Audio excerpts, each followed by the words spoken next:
So that's it? What, we're some kind of birds of prey?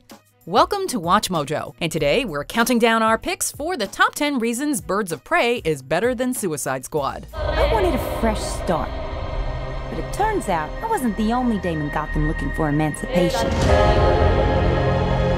For this list, we're looking at why 2020's Birds of Prey is a vast improvement over its 2016 predecessor Suicide Squad.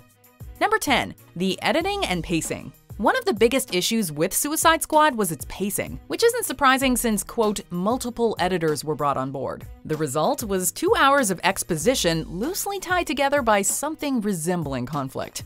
Making matters worse, Suicide Squad kept shoehorning in flashbacks with little rhyme or reason. I was gonna say I wouldn't do that if I were you.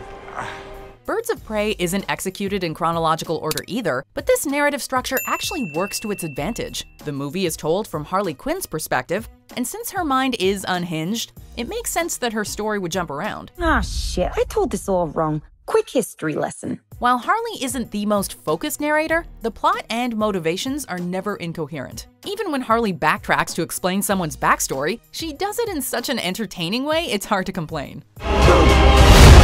Not you! Not Mr. J! Because I'm Harley freaking Quinn! Number 9. It's funny. David Ayer's original cut of Suicide Squad was apparently much gloomier until the studio demanded something more humorous and fun, akin to what we saw in the trailers. Whoa, easy, cowgirl. Ain't that kind of a mission. Have a seat. She seems nice. With the exception of a couple of lines from Harley and Will Smith's Deadshot, though, most of the attempts at comedy fell flat. Ames, if this man shoots me, I want you to kill him, and I want you to go clear my browser history. Heck, the funniest lines were in the trailers, but not the theatrically released film. That? I should kill everyone and escape? Sorry. The voices. Whereas Suicide Squad was a failed Guardians of the Galaxy wannabe, Birds of Prey feels like Deadpool's soul sister. Yeah, it's me, Deadpool, and I got an offer that you can't refuse! Like the merc with a mouth, Harley is an endless source of witty one-liners, screwball charm, and hilarious fourth wall breaks. Who are you guys? Harley isn't alone, however, and the entire cast brings their own distinctive comedic timing to the table. Number 8. It's more visually interesting. While Suicide Squad wasn't well received upon release, some people gave it credit for at least being more colorful than Man of Steel or Batman vs. Superman. Next time they shine your light in the sky, don't go to it. Looking back years later, however, those glimpses of color are overshadowed by a lot of grimy settings and muddled cinematography. Much of the time, it's hard to even make out what's going on. The audience misses nothing in Birds of Prey. It's fun, it's just like a sleepover. We should order pizza. Big cosmos. Harley, focus. Every scene pops out at us with eccentric art direction, costume design, and effects. The whole movie is like a comic book crossed with graffiti art. The fact that this was director Kathy Yan's first big-budget production makes the film's visual style all the more impressive. Of course, there are traces of Yan's debut film, Dead Pigs.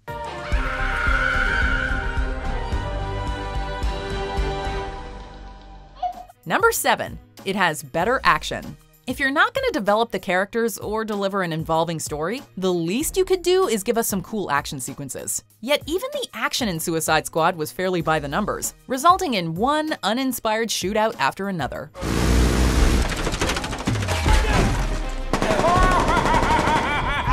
For a film that prides itself on having such over-the-top characters, the set pieces couldn't have been more generic, culminating with yet another giant skybeam. That was our main satellite up late. In Birds of Prey, the action matches our main character's eccentric personality and the rebellious nature of her partners in crime. From Harley's drug-fueled prison escape to the climactic amusement park showdown, the film is a sugar rush that never slows down.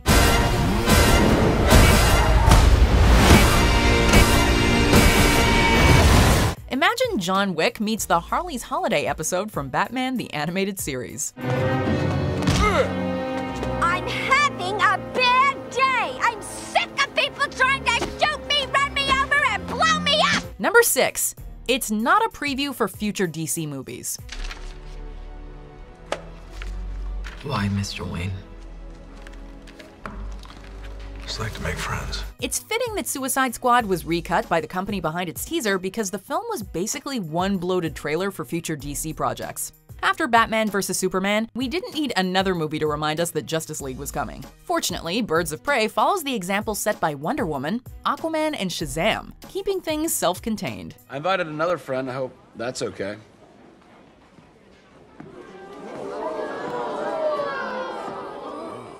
Rather than thinking about upcoming movies, Birds of Prey focuses on telling a standalone story with only a few mild references to the larger DCEU. This amounts to better character development, which in turn leaves the audience waiting to see more of these people in sequels and spin-offs. At this point, we'd much rather see a movie about Huntress or Black Canary than Justice League 2. Number 5. Harley Quinn takes center stage. I was back on my feet, ready to embrace the fierce goddess within. One of the few saving graces in Suicide Squad was Margot Robbie's dead-on portrayal of Harley Quinn. While the dialogue and story didn't offer much room for Harley to really let loose, the movie got a little more watchable whenever Robbie was on screen. Oh, I get it. Because, this is a sewer too. Only with nice shops and restaurants, right? You hate mankind much? Robbie straight up steals the show in Birds of Prey, meaning there's rarely a dull moment. Unless we all want to die very unpleasant death, we're gonna have to work together. Harley's constant presence not only paves the way for a funnier, more rambunctious romp, but also a more interesting character study. Harley started as the Joker's henchwoman, but the character has since taken on a life of her own. Psychologically speaking, vengeance rarely brings the catharsis we hope for. Yeah. Are we ready? You blow up fuse! This is reflected in Birds of Prey, as Harley tries to figure out who she is without Mr. J. In short, she is a total wild card. Harley Quinn's role is to serve. It's nothing without a master. No one gives two shits who we are beyond that. Number 4. It's a stronger ensemble piece. There's a moment in Suicide Squad where El Diablo says that he can't lose another family. Given the lack of chemistry between the cast, though, this line never felt earned. While Harley gets the most screen time in Birds of Prey, this is far from a one-woman show. Ella J. Bosco makes a strong debut as pickpocket Cassandra, Jurnee Smollett-Bell beams with confidence as Black Canary, Rosie Perez is tough as nails as Renee Montoya, and Mary Elizabeth Winstead kills it as the Huntress. What? You are so cool. Although we wish some supporting players got a little more time to shine, everyone leaves their mark and shares a great rapport. Aside from Kill Bill, this is probably the closest we'll ever get to a Fox Force 5 movie. Fox Force 5. Fox as in we're a bunch of foxy chicks. Force as in we're a force to be reckoned with.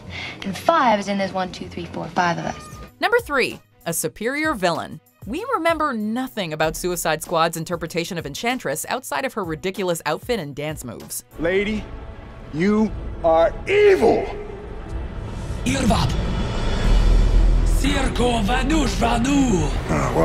We all want to forget about Jared Leto's performance as the Joker, which Birds of Prey apparently did. Bring the car around. We're going for a drive. While the Joker is mentioned in passing, he's essentially a no-show, with the spotlight being shined on Ewan MacGregor's Roman Sionis, also known as Black Mask. Granted, it is a little disappointing that Roman just wears a black mask on occasion rather than having one fused to his face, but nevertheless, MacGregor has a blast in the role, crafting a villain who's menacing and despicable, but still classy, humorous, and a great foil for Harley. Turn it up! It's also a nice departure for MacGregor, who hasn't gotten to play many villains in the past. Number 2, it went for an R rating. Amanda Waller tracked down the worst of the worst for her Suicide Squad. When a movie is PG-13 though, the characters are never allowed to be that bad. Don't touch me! What you gonna do? I'm touching you. I'm touching you. Do something. Don't touch me! Even Jared Leto pushed for the film to be rated R, but the studio played it safe. If 2019's Joker taught Warner Brothers and DC anything, it's that rolling the dice on a hard R comic book movie can pay off in fantabulous ways. Birds of Prey dives headfirst into R-rated territory, but never goes too far. Oh, you're that psycho chick. Don't never call a woman a chick. I'll accept broad, lady, woman, and on occasion bitch. As bloody and graphic as the violence gets, it's still executed in a fun, playful fashion. The use of 4-letter words also feels natural and in sync with the characters, unlike 2019's Hellboy, where the foul language came off as forced. Your moral high ground is founded on a pile of bullshit. Before we continue, be sure to subscribe to our channel and ring the bell to get notified about our latest videos. You have the option to be notified for occasional videos or all of them. If you're on your phone, make sure you go into your settings and switch on notifications. Number 1. It had a clearer vision. Studio interference isn't always a bad thing, but Suicide Squad is a textbook example of how it can derail a whole production. You helped me by erasing my mind what hated memories I had. What started out as a much bleaker film was tweaked at the 11th hour to be more lighthearted, turning out the tonally confused mess we'd all expect. With Birds of Prey, you get the sense that Kathy Yan and screenwriter Christina Hodson went in with a clear vision that they ultimately executed. Yan described her film as, quote, Pulp Fiction meets Rashomon with a bit of a Clockwork Orange, which is essentially what we get. Birds of Prey knows exactly what it wants to be, delivering an off-the-wall action picture that's as crazy as a circus and as absurd as a classic farce. Turn it up!